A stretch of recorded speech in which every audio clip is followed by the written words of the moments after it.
Busquen por favor en el Salmo 119. Seguimos ahí. Los niños, ¿verdad? Los niños pueden salir. ¿Con quién? Dianita.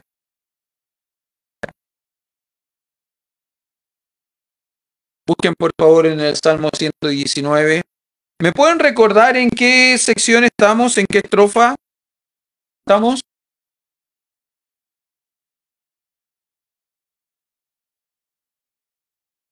Piensen que la estrofa pasada la terminamos. Solamente toqué 3 textos de la estrofa pasada. Ya tocamos entonces. Sí, pero por eso, esa estrofa ya está cerrada. ¿Qué estrofa estaría no correspondería estar hoy día? En la tercera, ¿no? Sí, pues. 1, 2, 3, 4. En la cuarta estrofa. No, me perdí. En la tercera estrofa, desde el verso 17. ¿Cómo se divide el Salmo? Por estrofas. Probablemente en su Biblia tiene un título. Gimel. Por ejemplo, sobre el 25 dice Dalet. Sobre el 33 dice He. 41 Bau.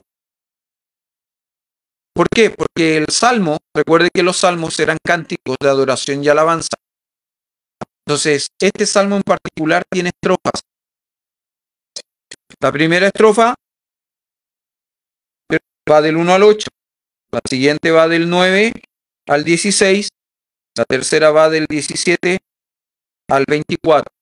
La semana pasada yo toqué solamente 3 textos de la segunda estrofa, pero ahí la cerramos, avanzamos a la siguiente. Por eso le decía en qué estrofa estamos o qué estrofa nos correspondería hoy día. Es la tercera. Mire lo que dice. Haz bien a tu siervo que viva y guarde tu palabra. Abre mis ojos y miraré las maravillas de tu ley. Forastero soy yo en la tierra, no en cura de mí tus mandamientos. Quebrantada está mi alma de desear tus juicios en todo tiempo. Reprendiste a los soberbios, los malditos que se desvían de tus mandamientos. Aparta de mí el oprobio y el menosprecio, porque tus testimonios he guardado. Príncipes también se sentaron y hablaron contra mí, mas tu siervo meditaba en tus estatutos, pues tus testimonios son mis delicias y mis consejos. Vamos a orar. Comenzamos. Señor amado, gracias por este día, gracias por tu palabra. Y ahora rogamos, Señor, que te hable a nuestras vidas, a nuestro corazón por medio de ella. Y nos enseñe qué es lo que usted desea, qué es lo que usted espera de nosotros cada día. Lo pedimos por Cristo, nuestro Salvador. Amén. Hermanos, como hemos conversado en los mensajes anteriores, cuando ya hemos venido desarrollando esta serie que está en el Salmo 100, simplemente mencioné que el Salmo 19 lo que hace es enfatizar la importancia de la palabra de Dios en la vida de un hijo de Dios. Particularmente, ¿no es cierto?, nos enseña que la palabra de Dios, ya sea en las distintas formas en que es manifestado o evidenciada en este Salmo, recuerde que aparece como palabra, estatuto, mandato, precepto, ordenanza, mandamiento, etcétera, etcétera, etcétera, ¿no? Indistintamente de la forma en que aparezca expresada, es la palabra de Dios. Es la palabra de Dios. Y evidentemente nosotros como hijos de Dios debemos prestar atención a la palabra de Dios, debemos darle el valor, la significación, la importancia que la palabra de Dios ha de tener en nuestra vida. ¿Se acuerda que la semana pasada hablábamos y citábamos uno de los textos más conocidos probablemente, el Salmo 119, el verso 11, mi corazón he guardado tus dichos para no pecar contra ti? Y dijimos que la expresión ahí guardar no es esconderla, la expresión ahí guardar no es pescarla, meterla en una caja fuerte y no usarla más, no sea cosa que se vaya a gastar, no sea cosa que la vayamos a perder, ¿no es cierto? Sino que la idea ahí de guardar tiene que ver con atesorar, y atesorar significa darle el valor, la significación, la importancia que ella debe tener para nosotros. Si efectivamente nosotros queremos estar guardados, cuidados, protegidos de eventualmente poder deslizarnos y cometer algún pecado, necesitamos guardar la palabra de Dios en nuestra vida. Necesitamos darle la importancia, que ella sea algo importante en nosotros. Bueno, Pero déjeme decirle una cosa. El guardar la palabra de Dios, el atesorar la palabra de Dios, el que la palabra de Dios sea importante para nosotros, no nos exime de dificultades, no nos exime de problemas. Tanto es así, cuando el rey David, recordando su oficio como pastor, siendo joven, como pastor de ovejas, escribe inspirado por el Espíritu Santo el Salmo 23, ¿no? El Salmo del gran y buen pastor. Y si usted recuerda el Salmo, este Salmo nos enseña justamente esta verdad. ¿Por qué? Porque mire, vaya al Salmo 23 conmigo un momentito, probablemente usted lo sabe de memoria, ¿no es cierto? Pero vaya conmigo un momentito al Salmo 23. Mire que es interesante porque él habla de que Jehová es su pastor, el buen pastor, ¿no? Y cuando Jehová es el buen pastor de una persona, a esa persona nada le falta porque Dios se encarga de sustentarle.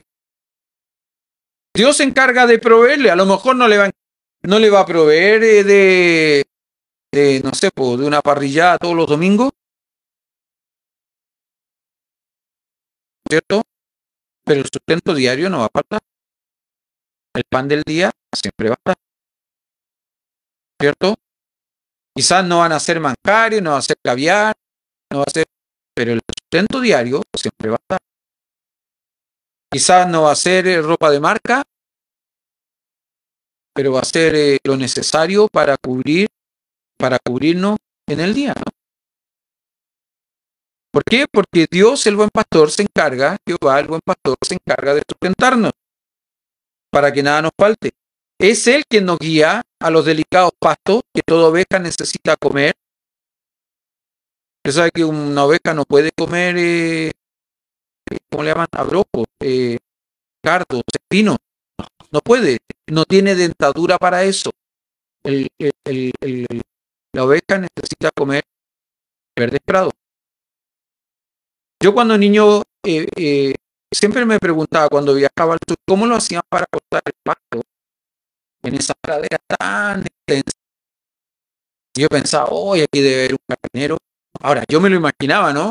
Porque yo soy de una dispensación pasada, yo soy de un siglo pasado, donde no existían estas máquinas eléctricas o estas máquinas con combustible. No, era la que uno empujaba ahí, de andar empujando, ¿eh? Y yo pensaba, oh, el hombre, para estar empujando esa máquina manualmente, ¿no? O andar cortando con una tijera para cortar el pasto en estos verdes prados. Hasta que me di cuenta que no, porque ¿qué es lo que hacían? Dejaban un rebaño de ovejas, lo tiraban al campo y listo, y ella se encargaba. Ella se encargaba. Nosotros acá en la facultad luchamos porque tenemos un jardín no tan grande. Y luchamos, sobre todo en esta época, que el pasto crece más, que se riega un poco más, crece más. Luchamos con el corte del pasto y eso que hay máquinas como la que hay acá, con combustible, otra eléctrica, pero luchamos igual. Yo a veces digo, me gustaría traer un paraguayo. Cuando estudiábamos en el Instituto Bíblico, los paraguayos a puro machete se encargaban de mantener el pasto cortito. Se veía ahí, justo, puro machete. Me gustaría traer un paraguayo o una oveja. El problema es que corro el riesgo que me coman la oveja, entonces no, mejor la oveja no. Por último, el paraguayo con el machete se defiende, ¿no? Si se lo quieren comer. Estoy en esto. En lugares de delicados pastos, porque la oveja necesita delicados pastos, no solo para comer, también para descansar. Junto a aguas de reposo, confortará mi alma. Y hemos explicado esto, ¿no? La oveja no puede exponerse a un río torrentoso porque se cae y no la sacan más por el peso de la lana. Se muere la oveja, se muere el pastor tratando de sacar la oveja. No, la sacan más. Tienen que llevarla a un río tranquilo, agua de reposo. Me guiará por senda de justicia, por amor de tu nombre. Y hasta ahí va todo bien, ¿no? Todo lindo. Pero aparece el versículo 4. ¿Y qué dice el 4? Porque hasta acá todo bien. Tenemos el sustento seguro, tenemos los verdes prados, las aguas de reposo, la guía del pastor. El 4. Aunque ande en valle de sombra o de muerte. No, pues si es un buen pastor, ¿por qué me va a llevar por valle de sombra o muerte? El valle de sombra y la muerte siempre va a estar en la vida, presente en la vida de una persona. Siempre. Si el problema no es que el valle, la sombra y la muerte esté presente en la vida de una persona. con quien transito se va. Y David, el rey David, cuando escribe este salmo, dice algo interesante, insisto, inspirado, guiado por el Espíritu Santo, aunque esté en valle de sombra, no te mal alguno. ¿Por qué? Porque tú, el buen pastor, estarás conmigo. Me acompañarás, me guiarás, valle, aún en el valle, de la sombra de la muerte. Dice algo. Tu vara y tu callado me infundirán aliento. Ahora, si usted ha estudiado, lógicamente yo creo que sí, lo ha hecho, que lo hemos hecho acá también, pero hemos dicho más de alguna vez que la vara y el callado, que son mencionadas acá, ¿qué es lo que es?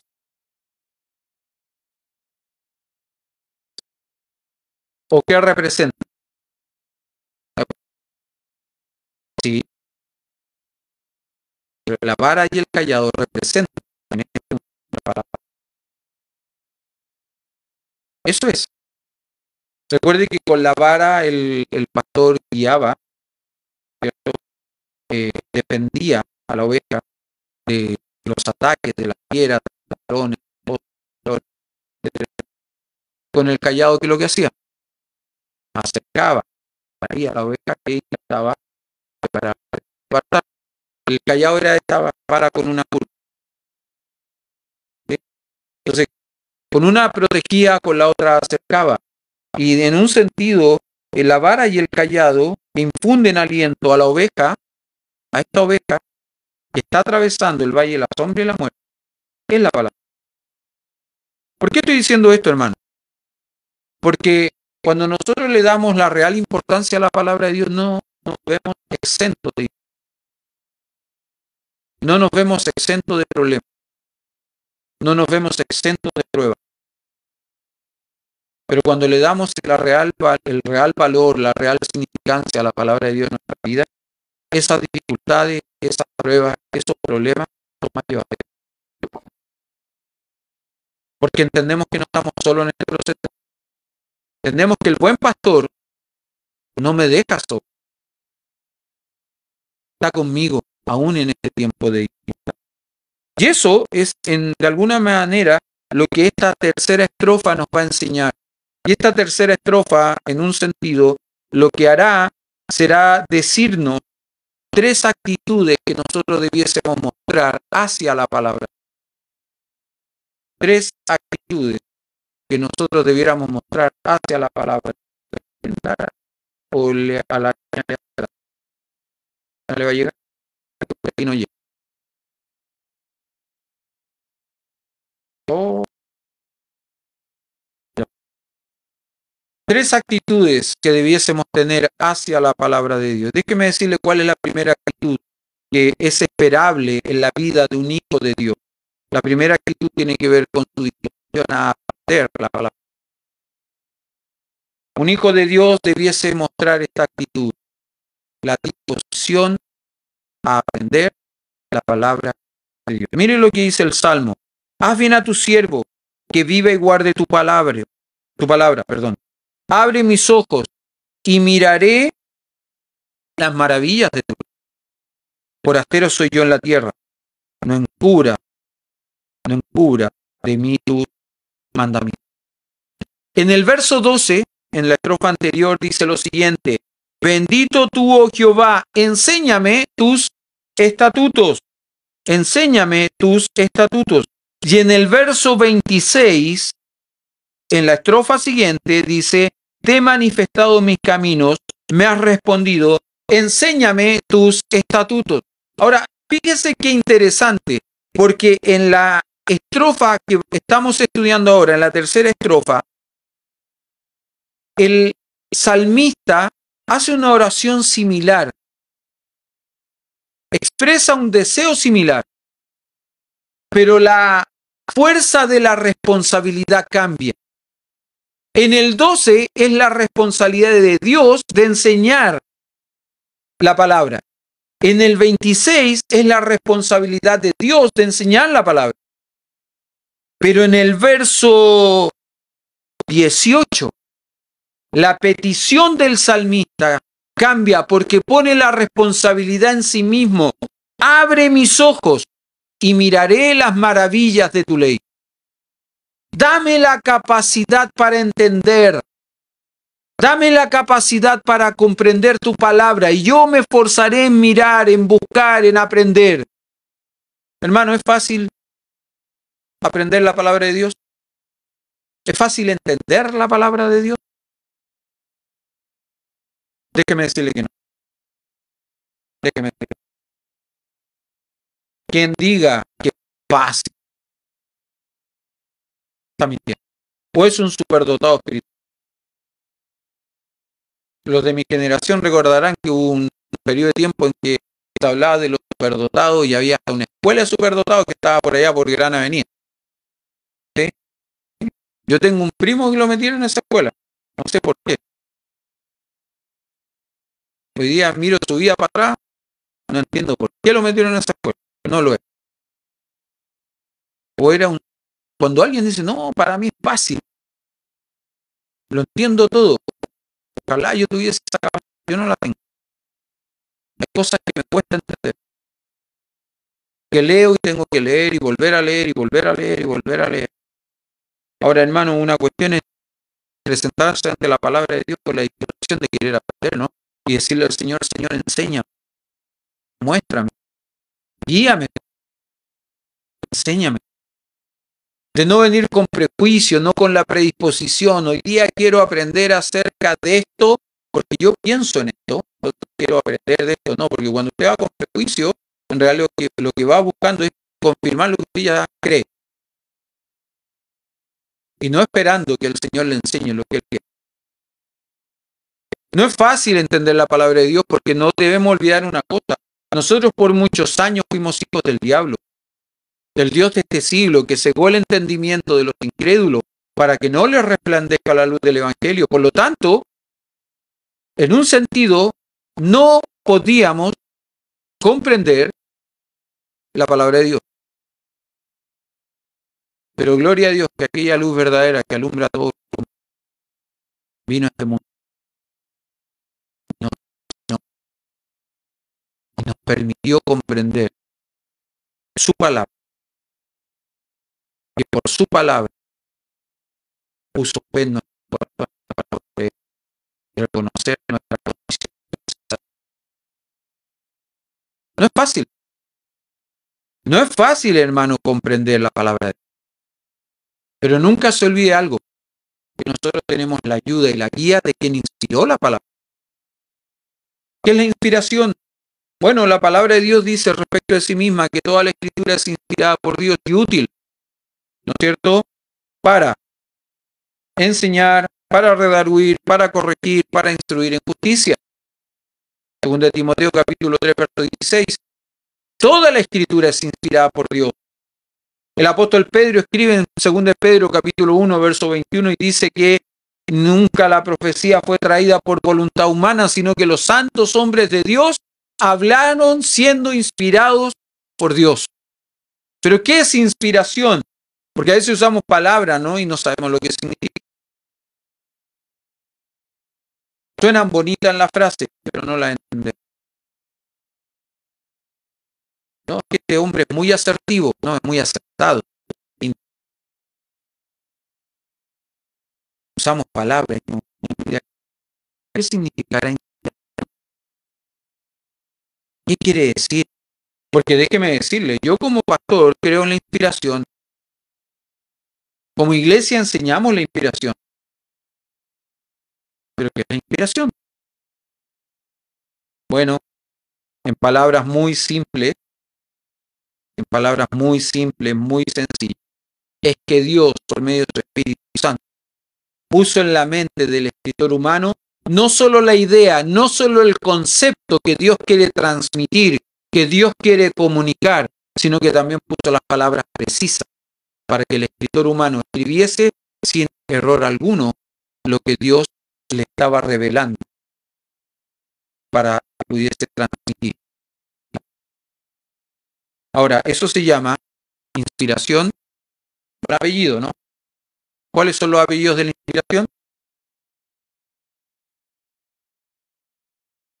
Verbal y plena. Estudio en la facultad, me gusta. Inspiración verbal y plenaria. ¿Y qué significa que sea verbal y plenaria? Verbal, palabra por palabra. Y plenaria, de principio. Ahora, déjeme decirle una cosa, déjeme hacerle una pregunta.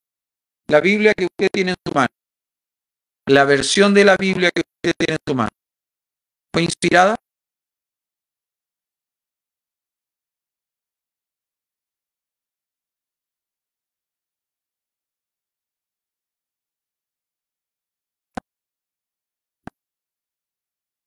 ¿Sí o no? Pues, ¿sí o no? ¿Sí? ¿No? Ya, la versión no fue inspirada. ¿Qué fue inspirado? Los santos hombres de Dios que escribieron y el texto original. Pero yo debo confiar en una cosa, yo debo creer en una cosa, que así como Dios tuvo el poder de inspirar, tiene el poder de preservar y de cuidar que esta versión que nosotros tenemos en nuestra mano haya llegado a nuestras manos con la menor cantidad de distorsión y error. ¿Por qué? Porque eventualmente usted se va a encontrar con buenas versiones de la Biblia, usted se va a encontrar con buenas versiones de la Biblia, que de pronto usted no va a encontrar en un mismo pasaje, en un mismo texto, alguna palabra, o no va a encontrar de pronto porciones, un par de versículos que no están. Y uno dice, ¿pero por qué? ¿Quién lo añadió? Bueno, escritores posteriores añadieron, pero lo añadieron casi como un comentario adicional, como para explicar un poco mejor lo que el texto estaba diciendo. ¿Sí? Ahora, no voy a entrar más allá, porque no es el tema hoy día. Simplemente lo que estoy tratando de explicar es esto, ¿no? No es fácil entender la palabra, pero es mi responsabilidad investigar. El salmista le dice, yo tengo que mostrar la disposición a aprender, aunque me cueste. Aunque me cueste, debo mostrar la disposición a aprender la palabra de Dios. Un joven que está estudiando en la universidad y que quiere sacar una carrera profesional universitaria, no porque en una materia le va mal, la desecha. Porque si desecha la materia, ¿qué es lo que desecha? La carrera completa. Porque sin esa materia no puede aprobar. Y se las buscará, se las rebuscará, le pagará a alguien que le enseñe, buscará material, hablará con el profesor, no sé, hará algo. Pero no va a desechar la materia porque eso significa desechar la carrera. Y hermano, si una persona está dispuesto a hacer eso con una carrera universitaria, ¿por qué nosotros que somos hijos de Dios, que tenemos la ayuda del autor, que inspiró la palabra de Dios, desechamos textos, desechamos principios, desechamos pasajes, porque son muy difíciles? Yo me acuerdo que volviendo del Instituto Bíblico un año, estaba en la escuela bíblica dominical en mi iglesia antigua, donde yo nacía mi vida de fe. Y un hermano dijo lo siguiente, yo no leo libros de Apocalipsis porque no lo entiendo y me da miedo. Yo pensaba, bueno, toda la escritura está para que nosotros aprendamos. A mí me cuesta leer los profetas. ¿Veo? Trato de aprender, me cuesta, no es mi fuerte, es mi debilidad. Y cuando digo que, porque la torta merengue lúguma también es mi debilidad, porque es mi preferencia. Cuando digo que es mi debilidad, los profetas son mi debilidad, no como la torta merengue lúguma. O sea, si yo lo puedo evitar, lo evito. Si yo puedo evitar la torta merengue lúguma, no la evito. ¿Se entiende, no? Hay una diferencia entre debilidad y debilidad. Bueno, pero tengo que hacerlo. Una de las cosas que hizo mucho el pastor Andrés ahora que vino fue animarme a seguir estudiando. Estudia. Busca dónde. Y la verdad que estoy considerando la posibilidad de seguir estudiando. Online. ¿No? Online, no irme a estudiar a otro lado. No me van a aguantar irme a otro lado a estudiar. Entonces no. estoy considerando esta posibilidad. Pero si tomo esa posibilidad, me voy a enfrentar a mis debilidades. ¿Qué voy a hacer? No, porque mi debilidad no me corresponde. Me gusta como lo plantea el salmista. Abre mis ojos. Ruega. Pide. Abre mis ojos. En un sentido, abre el entendimiento de mi corazón. Abre el entendimiento de mi corazón y miraré en las maravillas de tu ley. Miraré en las maravillas de tu ley. ¿Qué importancia tiene de que nosotros nos dispongamos sinceramente a aprender la palabra de Dios? Mucho.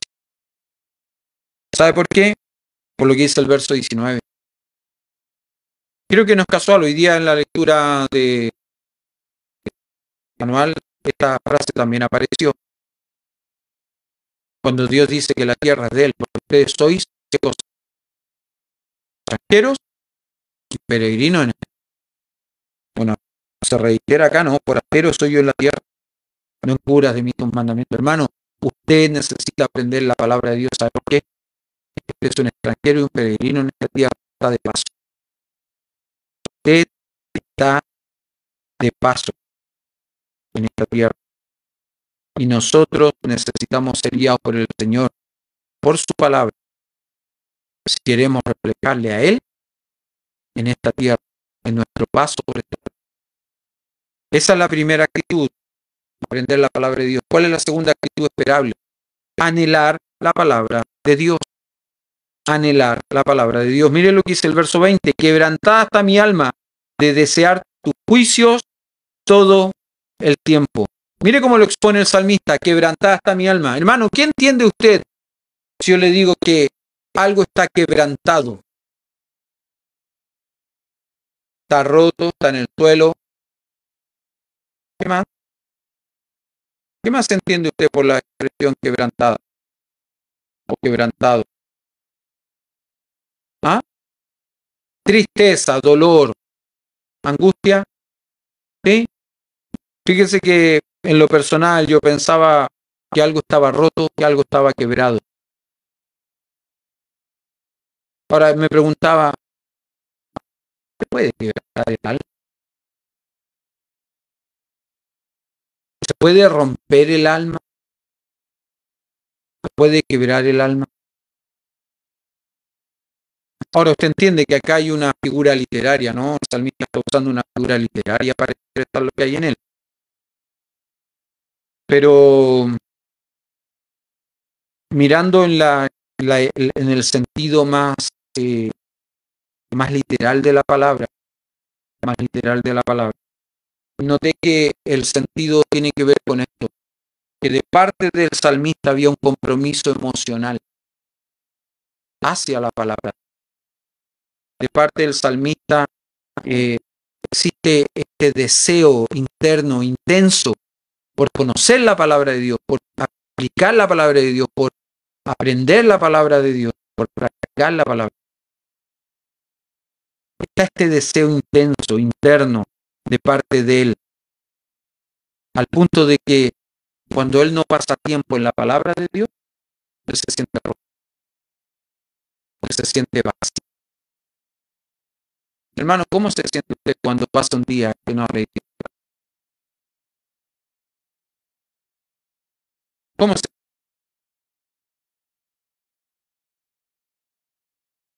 siente persona? Lo mismo. ¿Cómo se siente cuando pasan 2 días? ¿Cómo se siente cuando pasan días sin tener comunión, compañerismo con la palabra? A mí me sorprende cada día más escuchar de parte de jóvenes, de gente joven sobre todo. La gente mayor no es tanto, no es tanto. Mire, yo puedo dar testimonio de una señora que conozco, que todos los días pasa de 2 a 3 horas leyendo. sentada en el lugar.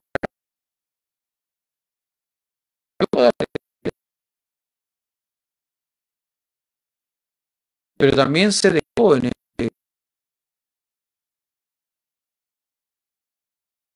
no la leen simplemente, porque lo he conversado con ellos y le he preguntado, ¿cuándo fue la última vez? ¿Lees tu Biblia todos los días? No. Algunos me dicen, no, prefiero escucharla.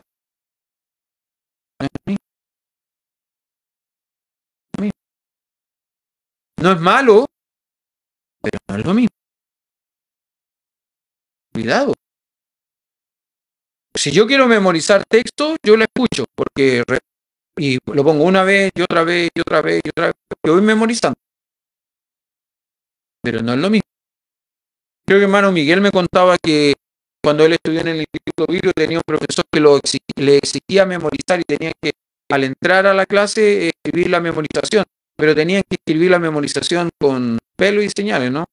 Punto y coma donde correspondía. No se ha perdido. No se ha perdido hoy en día. Yo lo noto cuando les pido a los alumnos de pronto hacer su trabajo y me entregan su trabajo. ¿Sabes dónde lo noto? No en su caligrafía, sino que en su ortografía. Porque una persona que lee mejora la ortografía. Una persona que lee mejora la dicción, habla mejor.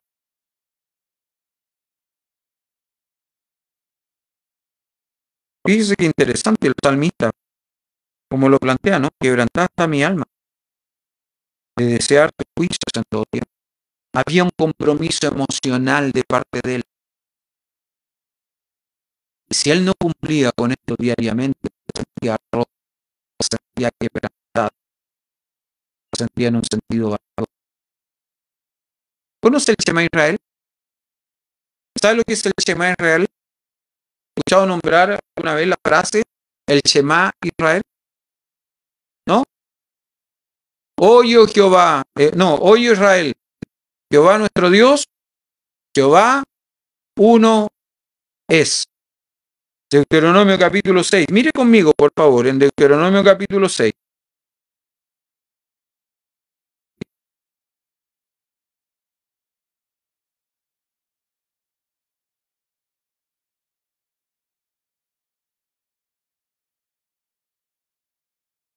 Verso 4 en adelante. Oye Israel, Jehová nuestro Dios, Jehová uno es. Llamarás a Jehová tu Dios de todo tu corazón y de toda tu alma y con todas tus fuerzas. Ese es el Shema Israel. Deuteronomio capítulo 6, verso 4 y verso 5. Pero interesantemente no termina ahí. El Shema es eso. ¿Ya? Pero no termina ahí. Porque la instrucción sigue y dice desde el verso 6. Y estas palabras, vale decir el Shema Israel, que yo te mando hoy, estarán sobre tu corazón. Y mire lo que dice, verso 7. Y las repetirás a tus hijos y hablarás de ellas estando en tu casa y andando por el camino y al acostarte y cuando te levantes. Y las atarás como una señal en tu mano y estarán como frontales en tus ojos. Y las escribirás en los postes de tu casa y en tus puertas. ¿Sabe qué? Un judío ortodoxo que fue enseñado en la religión repitió el Shema Israel entre los 12 y los 30 años al menos 13.140 veces el Shema Israel. 13.140 veces. Porque lo repetía al levantarse, lo repetía, pero también cada vez que leían la Torá, la palabra de Dios, ellos repetían el Shema Israel. Las 13.140 veces solo considera 2 veces diarias, 2 veces diarias por 18 años, sin considerar las veces, sin considerar las veces que y leían la Biblia, o leían la Torá.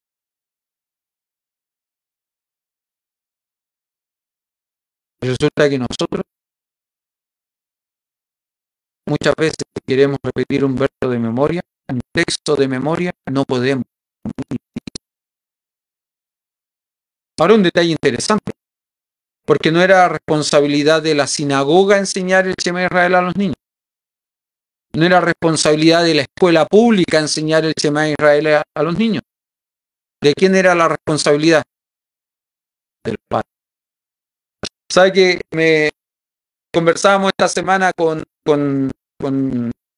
algunos alumnos de la Facu que tuvieron la posibilidad de hacer clase a niños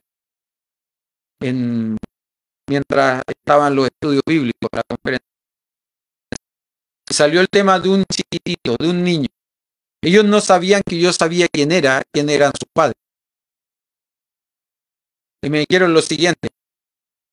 Empezamos a contar una historia y el niño con mucho respeto dijo, esta historia ya me la sé.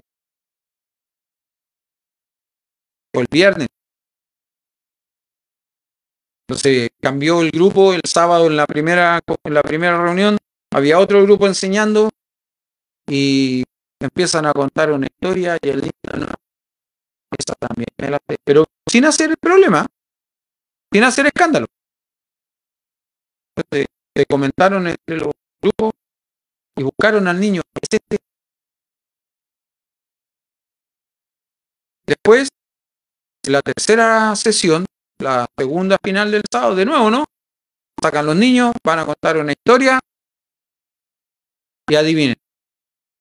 ¿Qué dijo el niño? Que se la sabía. Y conozco a sus padres. Vamos. Una bendición estar con ellos esta última semana. Meses que no los veía. Meses. Estar con ellos una bendición. Sé que su mamá no le canta la vaquita loca. No, la vaquita, ¿cómo? La vaquita Lola. No le canta la vaquita Lola a tu hijo y a tu... Tampoco que le estás enseñando teología propia, ¿no? ¿Te entiende, no? Pero le está instruyendo desde pequeño. El Shema Israel es un buen ejemplo de cómo un padre deseaba, anhelaba enseñar a su hijo. Es un buen ejemplo de lo que debe ser una actitud correcta en nuestra vida. ¿Cuál era la primera actitud? La disposición a aprender. ¿Cuál es la segunda actitud? El anhelar la palabra, el desear la palabra, el sentirnos que si yo no leo la Biblia un día, estoy roto. Algo me falta. Algo me falta. Antes de que fuera al médico y me pusiesen alguna restricción, en fin, yo almorzaba, terminaba de almorzar, y si no me comía después del almuerzo una marraqueta con mantequilla, yo no había almorzado. Mi suegra cada vez que me veía comiendo me decía, ¿te estás comiendo tu postre? Sí, le decía. Si yo no me comía una marraqueta con... De hecho, ahora me hace agua la boca pensando. Si yo no me comía una marraqueta con mantequilla después del almuerzo, no importa lo que hubiese comido, podía haberme comido, no sé, 2, 3 platos al almuerzo. Yo no había comido. Ojalá tuviésemos esa actitud de pensar.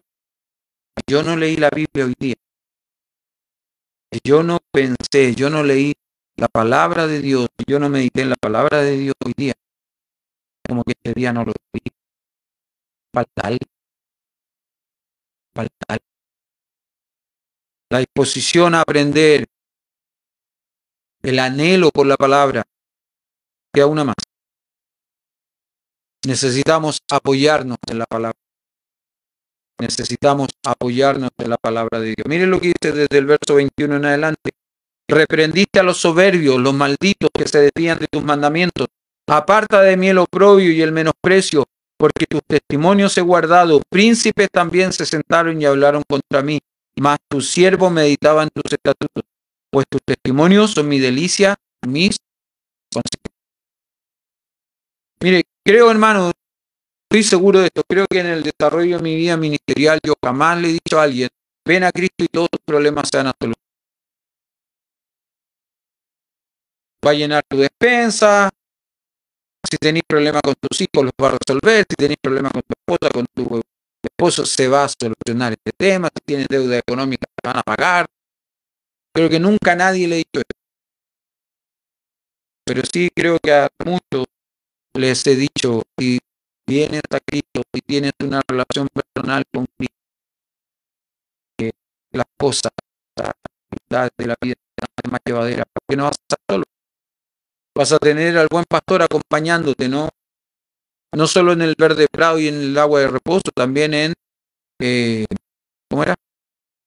En el valle de la sombra y la muerte.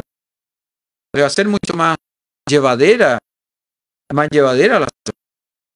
Fíjese cómo el salmista en esta última sección de la estrofa habla de ciertas cosas que se van a enfrentar, que todos nosotros de alguna manera enfrentamos en nuestra vida como creyentes. ¿Qué es lo primero que menciona? Verso 21. Reprendiste a los soberbios. Reprendiste a los soberbios.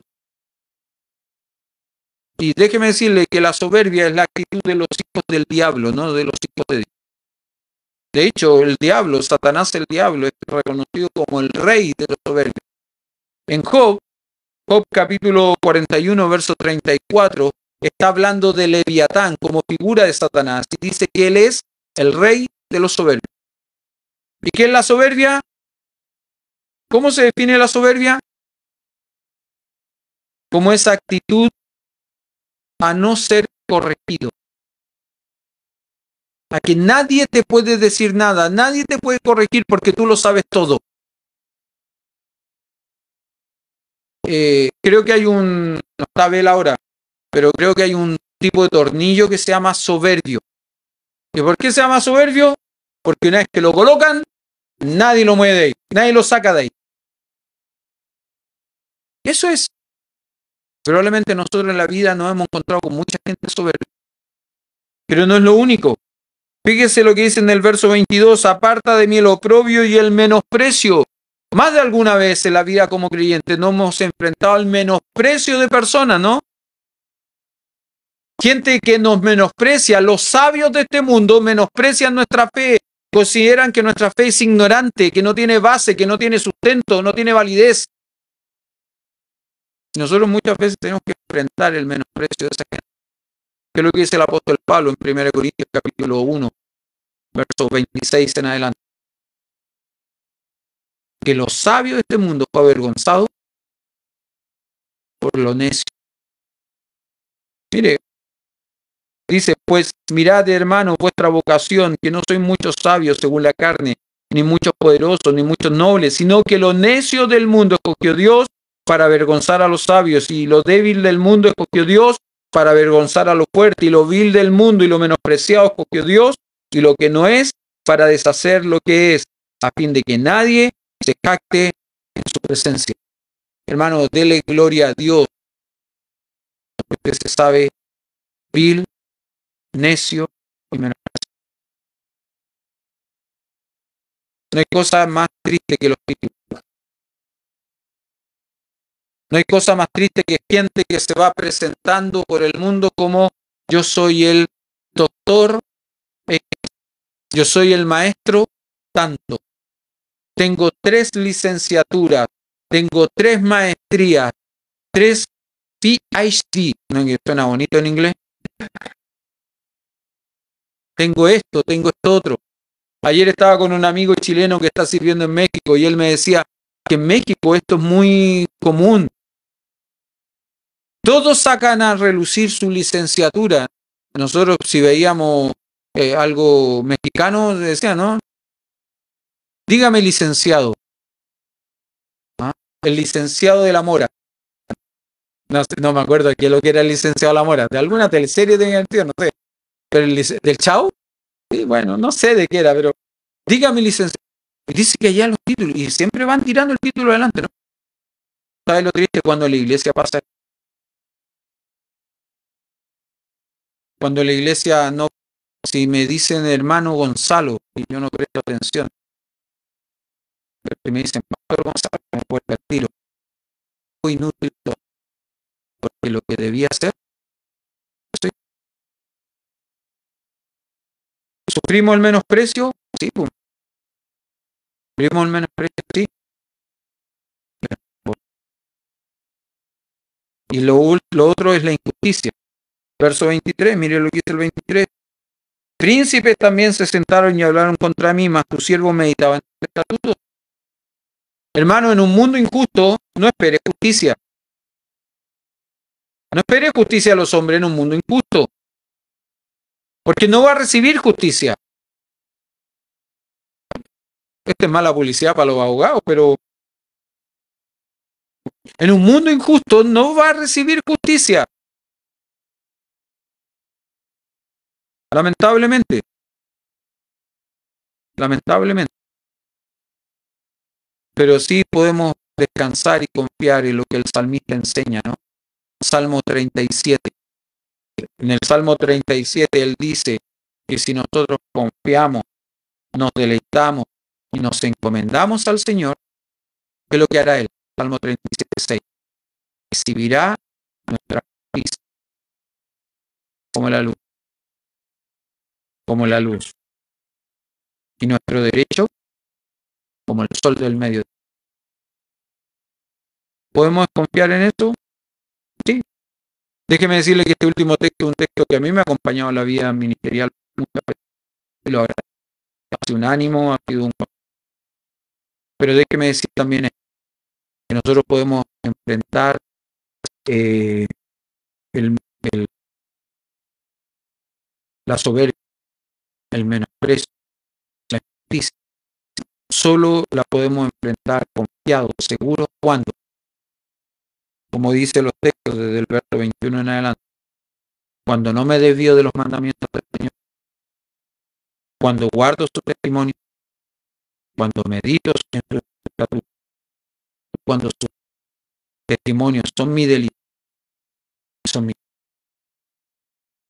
Hermano, cuando ustedes se apoyan en la palabra de Dios, cuando ustedes descansan en la palabra de Dios, usted puede encontrar seguro en él.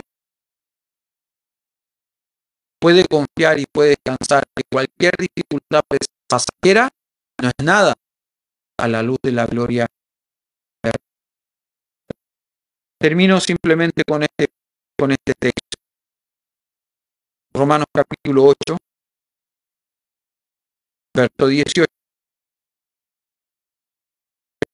Y le quiero animar a que lo memorice. Es un hermoso texto de ánimo y consuelo. Romanos capítulo 8, verso 18. No se confunda. Siempre aprendemos el 28. Y sabemos que los que ayudan a bien, aman a Dios, todas las cosas le ayudan a bien, ¿verdad? Bueno, váyase 10 versículos más atrás, al 18. Pues tengo por cierto que las aflicciones del tiempo presente no son comparables con la gloria venidera que en nosotros ha de manifestar. ¿Cuándo?